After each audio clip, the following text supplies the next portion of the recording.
If you guys are looking to buy safe, cheap, and fast coins, don't forget to check out buyfifacoins.com. They have coins for all different types of consoles at really good prices. Don't forget also to use Fangs for your 5% discount, link in the description down below. Hey guys, how's it going? It is Fangs, and welcome to, I guess, a little bit more of a serious subject. And I meant to cover this a while back, but it's been really hard for me to be able to actually sit down and make the video without being I didn't want to do it when I was in the mindset. And I even read a tweet about this because I tweeted about it a lot, and you might have heard about it a little bit on my Instagram story, but I just wasn't in the mindset where I felt like I could make the video without bursting down into tears, and I was already feeling so panicky.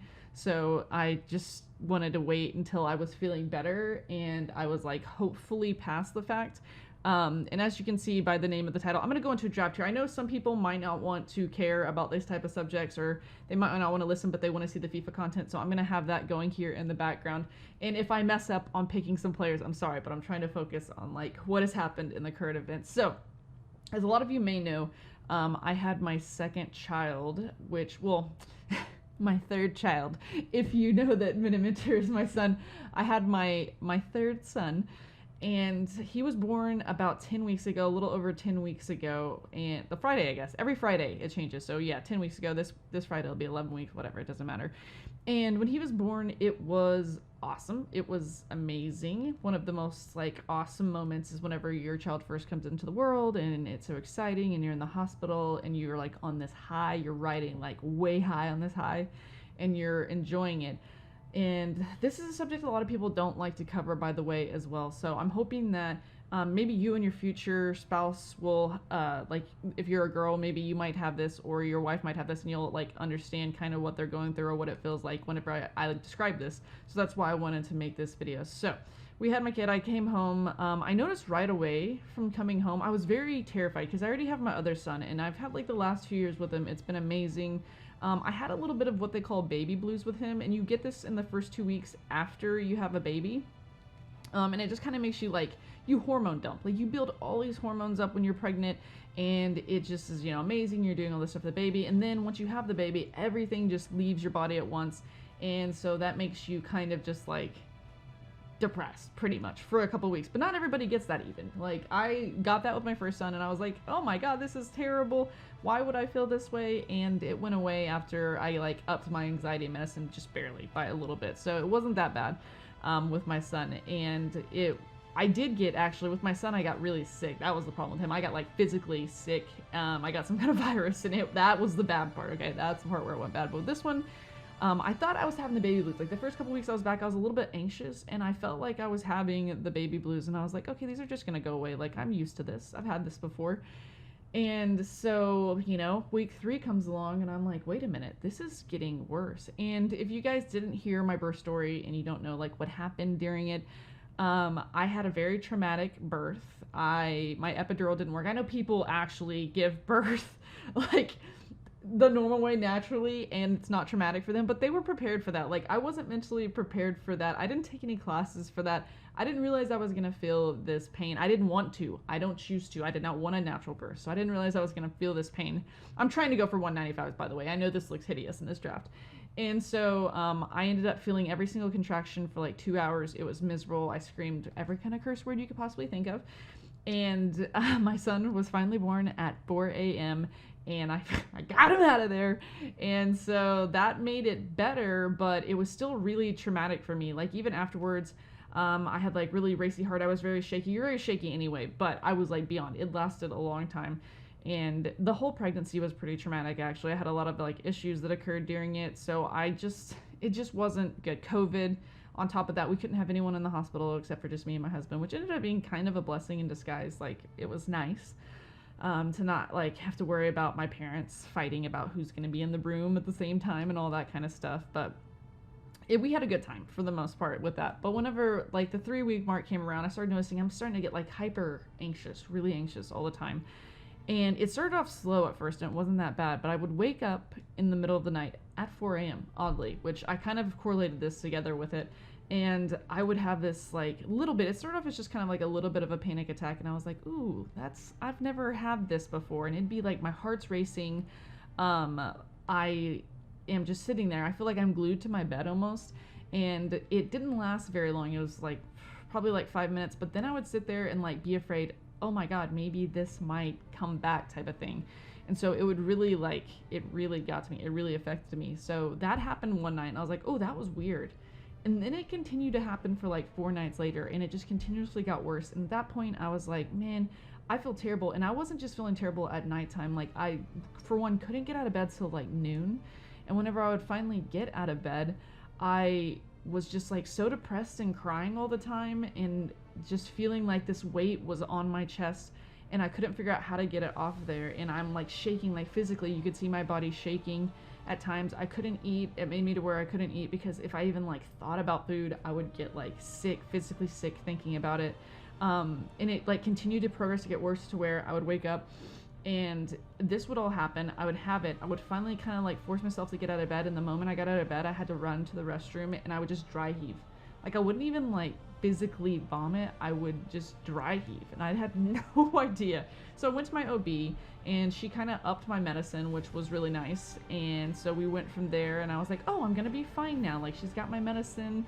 Everything's going to be great. And I started to notice that it only continued to get worse. Now, when you switch anxiety medicine, which I used to be on Selects, I always have been on like a very small dose because I just have anxiety. I figured out a while back whenever I lived in Austin that I am just an anxious person and I have anxiety. I had something happen back then where I had this like anxiety so much that it made me, this sounds very demeaning and terrible, but it made me sick to watch people who are extremely overweight. If I was in a restaurant and if people were extremely like overweight, which in Texas you can kind of find a lot of, it would make me sick to my stomach. Like if I like saw them and I was eating and then I would vomit. It was weird, very weird thing. Like these are triggers. I have always been nervous where I pick at my toes. That's one reason why I don't show like my toes in a lot of videos and stuff. And everyone's like, show your feet. And I'm like, literally, you don't want to see my feet because I tear my toenails off, which is awful. It's an awful habit.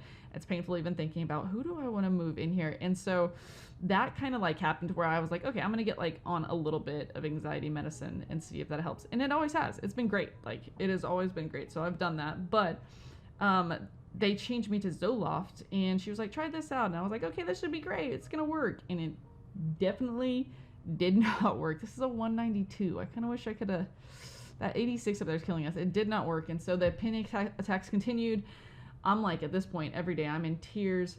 I'm just wondering what's wrong at this point. And in the first month while this was happening, because it was happening, I felt so bad mentally. I don't know why it does this to you, but I thought about my son and it made me think like, I had this other son and my son's gonna feel like, my first son Rook is gonna feel like he's replaced. And so like I physically like was sad thinking that he was sad whenever he wasn't even like remotely sad.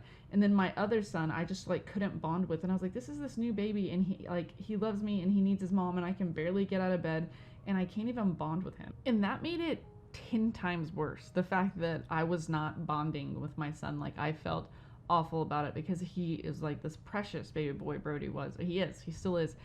And that just like, I'm actually like getting kind of anxious and like my chest is getting heavy as like I'm bringing this up and like talking about this. But anyway, and so I ended up going back to my OB and she was like, this is getting a little serious. Like she asked me if I had suicidal thoughts or if I thought about hurting the baby, which happens a lot with people who have postpartum, which is what she pretty much diagnosed me with. And I was like, no, like I never even like remotely think about hurting the baby. Luckily, I don't have that kind. I hadn't been suicidal. I had laid in bed sometimes and like thought to myself, like, why am I always going to feel this way? If I'm always going to feel this way, like what is the point kind of stuff? But it wasn't so much of a suicidal type thing. It was just like what is wrong with me and what can I do to make myself not feel like this anymore? And so she got me hooked up with a psychiatrist, and I mean, I'm at this point feeling just like a crazy person. Like there's something completely wrong with me that I'm having to go to a psychiatrist after having a baby, like a perfectly healthy baby. What is wrong with me? And you know, I also ended up seeing a therapist, and the therapist, you know, tried to reassure me like it's okay, like this happens. She also went through postpartum. She told me stories of like hers. She would like have these fears and these inner thoughts of like, what if my baby's foot slipped in the the disposal, and like something happened to it there, and it like, yeah, just stuff like that, which luckily I don't have. And I don't, still to this, like when I think about it now, I don't know what really causes the anxiety that happened to make these panic attacks happen. And they had continued on every single night past that, to where I pretty much just was unbearable. So I finally got on these like different doses of medication, which right now is just a plethora. And I feel terrible because I don't want to always be taking these medications, but I get on this. And so currently, then they get me on Zoloft on a certain milligram. And then I also take this like Boost Par. And then I also take this nighttime one that'll probably help me out, which is called Visceral. So you take that, and then on top of that, make sure that my blood pressure was crazy. My blood pressure was out of this world, so make sure you take that. And I'm just feeling like this like drug addict taking all these pills. Xanax was the one that they gave me where I was scared to take it, and so I didn't take as much as I probably should have been. And finally the psychiatrist was like, no, until we can get you like over this hump, you need to be taking this. I'm going for the highest rated players right now. This is not looking good either.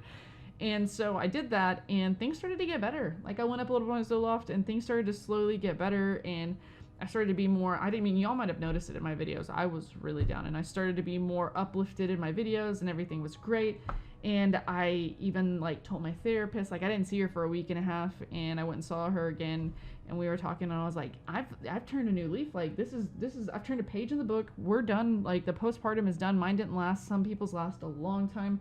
I like got it. I nipped it in the bud. Like I'm good. And lo and behold, apparently it can come back. And a couple weeks ago now, so a couple weeks ago now, I wake up. It's the first day for my husband to be back to work, which might have triggered it a little bit, because changes in routines and different things like that, whenever you're this like chemically imbalanced, and you have this kind of postpartum anxiety or postpartum depression, which is what it does. It messes with the chemicals in your brain, and your hormones and everything just go crazy. When that happens, then it can just like little things can set it off, can spark it, can make it go haywire, I guess. And so it came back, and I was just beside myself whenever it came back, just because like honestly I didn't think it was possible. And so my mother-in-law had to come. It was that morning. She had to come over. Like we had to call her, like, get here now.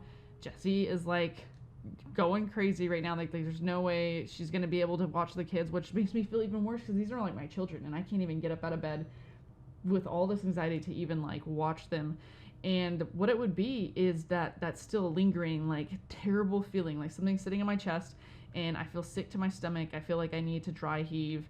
I do dry heave. I actually ended up a couple times even, getting sick, and I'm like stressed out, like as I'm talking about this, and it is just this never ending thing that I think is not going to go away. And I'm like losing my mind, because at this point I'm thinking, okay, this is going to be forever.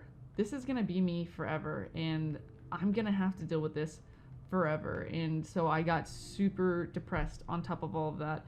And I ended up having to go back like very quickly to the psychiatrist, and she was like, we're gonna try some different medicine. There's this Remeron one, which apparently can make you gain weight. And I was like, I don't care. I'm not even, at the time I would wake up and I would have like 2 crackers. I lost 20 pounds in like 5 weeks. maybe less than that. I would have like 2 crackers and maybe some peanut butter if I was lucky, and that's all I was eating. So I was like, I need to eat. Like I want to get back to working out. I want to be able to get those endorphins boosted, and I couldn't do that because I had no energy. My body was just shaking all day long. I was crying all day long. I don't know how I made it to my live streams, and then maybe my live streams, doing that and making the videos, maybe that kind of helped me feel like my kind of normal. But at points I don't even know how I made it to those. And I fought through it like as much as I can. I kept my YouTube videos on stack. I kept like everything going the way that it needed to be, because that's what, needed to be done. That's what I was supposed to do. So I made that happen. And I ended up getting boosted to 200 milligrams of Zoloft. And she told me to take 2 Xanaxes a day, one in the morning, one at night. And then also take this Remeron, which should make me sleep through the night. And so I have been taking that for like 2 weeks now. And I don't do the Xanax twice a day. I actually only do half of one in the morning because I didn't feel like I needed it as much anymore. And I'm sure that could be a bad thing. I hope that's not a bad thing, but that could be a bad thing. I didn't feel like I should need it as much anymore, so I'm not really doing that. But I feel like this guy needs to go. How does that not give you anything right there? Oh, I don't even, okay. Oh, I don't know what, okay. Anyway, so, I've been on that and it's slowly gotten better. I got a weighted blanket. That was like a big thing. I started working out. I'm like on a now fitness journey I weigh currently 160 pounds probably. Maybe it fluctuates. For some reason, in the morning it's like 156, and sometimes at night it's like 160. So I just take the night one because I feel like the higher one's better. But in the morning, when I've not eaten anything, it's like 155. I want to get down to 145. I want to get my muscle tone back, and I want to be able to slowly taper off this medicine just because it is not something that I want to have or be. You know, I don't want to always have to deal with these my entire life. Now, some of them I know I'll have to, especially probably the Zoloft and maybe the Rimeron, because that actually makes me just pass out at like 10 and then I sleep all the way through the night, which luckily my son, who is amazing, and we have bonded. We after like probably like 4 weeks. That's how long it took. That's crazy. 4 or 5 weeks to bond with your own child because of postpartum. Why is a woman created to make a child and then have the possibility of getting postpartum to where they can't even bond with their own child? That is something that I like just think is so complex, and maybe I would like to study at some point, and maybe somebody has some kind of insight on it. But it irked me inside, and I felt like I couldn't make. I remember thinking like, oh, after I get back from being, you know, having a child or whatever, I'm gonna be back to making some good content. I know that my views had fallen off a lot, and I wanted to try to like start working on different things, the fun stuff that I wanted to try, and everything went down the wayside. It's like I felt like I couldn't even think of anything creatively. I was never gonna be good at my job ever again anymore. I wasn't good enough. Like my kids should have a better mom because I can't be good, and to be honest, guys, that is like one of the most heartbreaking, most hopeless feelings in the world. Not to mention, on top of that, you're doing it in the middle of COVID-19. So, like, we had no help from friends. We had no help from family for the first 6 weeks of his life, really. And he had never met anyone. No one had held my baby except for me and my husband. And I was just, like, honestly in tears. I'm trying not to cry right now. I smile when I try not to. But it was one of the most painful and craziest experiences of my life, so much so that I have like made the choice that I will never have give birth to kids again. If I could go in right now and I could be given I don't know, I could be given what do they call it, a tubes tied, I would do that, because I don't ever want to have to feel that way and just feel so helpless and like I can't be the perfect mom to my children the way that made me feel. And I know that I've dealt with anxiety in the past and even a little bit of depression as well. And I would never wish that on my worst enemy. The whole thing, I would never wish it on anyone because it's just the worst thing, I think. And mental health, the biggest, craziest part about it is my insurance doesn't cover anything mental health, especially even postpartum. I had to pay out of pocket tons of money for the psychiatrist, tons of money for the therapist, whatever it was for all the medicines. This is the actually failed draft, by the way. Let me just get a manager and we'll move on to the next one because this is a huge failed draft. Okay, I completely lost track of where I even was because I wanted to start a new draft. I have to start a new draft as I cut it. But I guess I'm hoping from here on out that I can start to get better with it. Maybe hopefully you guys will be able to see it in my content a little bit more, and hopefully I won't relapse. I'm hoping that by 6 months, they say usually your hormones have gone back, which I'm not even close to that. He's not even almost 3 months old. I have gotten to the point where I can stay overnight with him. I can, as long as I have a good sleep pattern, most days, I can usually watch him. We did end up hiring a night nanny. That really helped. That was actually amazing. So he sleeps through the night, and it is the craziest thing ever. So I have to wake up one time, maybe at 6 o'clock, and maybe put a passy in, and then he's up at 7, and we're eating and we're having a normal day.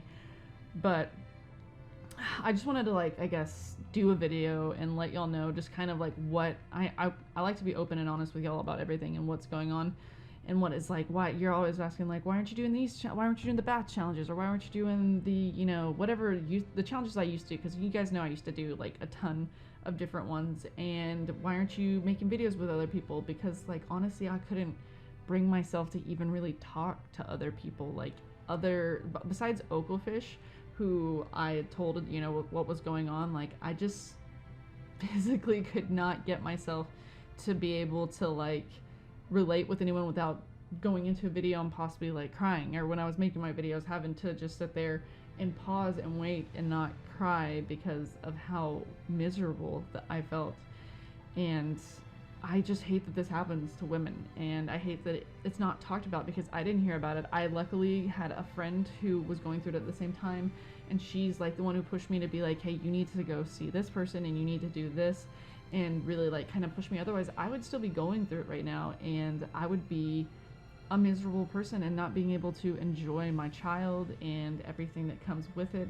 And so since I've fixed it and I've gotten all the like resources that I've had, it has been a lot better. I can say like leaps and bounds better, and I'm so happy that that's happened. But I'm just also terrified in the back of my mind that it will come back, and I fear it. You know, you wake up in the middle of the night sometimes and you fear that you're gonna have it. And I'm not even like, I don't know what I was so anxious about in the middle of the night. Like I'd literally hear my son wake up at like 5, because he always wakes up at like 5:45 and like moves around his room, and then we go and get him at like 6:15. And I would wake up and just be like you're glued to your bed. You're glued to your bed. The weighted blanket has been probably one of the nicest things. Exercising, avoiding like way too much alcohol, all that different kind of stuff has really kind of helped put it together along with the medicine. But I don't want to be taking that forever. As I said, I don't want to be taking that all the time forever. So that's going to have to be something that I figure out, and hopefully it all comes together. Hopefully I'm able to continue making like great content for you guys. Streaming, I'm on Caffeine TV. I'm sure a lot of people have seen all those videos. I put those videos live because that's like my contract to shout out the thing. So that's why I put them live. And the interesting titles are usually just I'm listening to a song at that time that's on Spotify or whatever I'm listening to. Actually, I do Amazon. What Spotify? I do Amazon, but I'm listening to a song at that time, and that song just so happens to say something in the song, and that's what I make the title of the video. So that's why that even takes place. I should get Holland there because of what that is. But anyway, so I hope you guys, like, I'm glad for everyone who stayed around watching the videos. Has been very supportive and nice with the nice comments and everything like that. Like, you didn't even know what was going on behind the scenes, and you probably had no idea what I was going through unless you were one of my like mainstream people who watch my stream, which they were amazing. They made these videos for me that at the time, like, they have no idea how much they helped me, because they were like, you know, they are supporting me, they're behind me, and they were just being like so nice in these videos, and I really like honestly appreciate that. I'm sure I couldn't say it enough, and they know who they are, and they know who made the videos and whatnot. They made me cry. Those videos made me cry big time. But I just want to say thank you to everyone who stuck by with the channel and everything that's been going on. My life has gone a million different ways in the last few years. I've been like physically upset, mentally upset on things that have happened with my channel. I focused more on streaming because of that probably, and I'm just at this point, do I take Barnes? I'm gonna take Barnes. At this point, I'm just hoping to move forward. I'm hoping things get better, and I'm hoping that we can continue to create awesome YouTube content and you guys can be happy with it. I know we're getting to the end season of FIFA. I'll probably be doing a lot more like real life videos, I imagine. I kind of want to do like a cool one where I go out and I do some football with my son, but we'll have to wait and see kind of how that works out. My biggest problem up here is that right wing. Let's see if he comes in. Really, that left back is like not gonna do much for me. I kind of messed myself up with this, didn't I? What if I put him there? That's +2, and that doesn't do anything. Oh, this is bad. This is bad what I've thrown together. Hopefully nobody. Oh, what if I put in Kroos? Oh, but then it would have to be... Guys, I think I'm gonna blame not getting the 195s. I did get 192 in the first one, but I'm gonna blame that on me like getting into that subject during this. Hold on, give me 1 second while I put this in order here. All right, somehow I pulled this off and it didn't end as bad as I thought it would. Look at that, 190 rated, but definitely not a 195. So guys, that is gonna be it for my video here today. If you guys want to drop a like, show some love, I'd really appreciate that. I don't know why, but talking about that actually made me feel pretty anxious right now, so I might have to go take the other half of my Xanax that I don't normally take. If you've gone through the same thing, I'd love for you to like relate it and talk about it in the comments down below. Or if you're just in general, you're just an anxious, or like if you're a person, I feel this is what makes it feel worse even is when I think about it is, like for me, this is possibly temporary. I hope it's temporary. I hope it doesn't keep coming back with the panic attacks at nighttime, but it's temporary and it's only based on like hormones and pregnancy, as where some people deal with this on a daily basis all the time. And like, I feel so terrible for those people, like after going through it and feeling it. I mean, I don't even know how. I don't know how they keep up with it, especially if they are like anti-medication and maybe they just have other ways. But let me know in the comments down below. Much love would be appreciated. Thank you so much for watching this a little bit more serious video. And until next time, I'll see you guys later.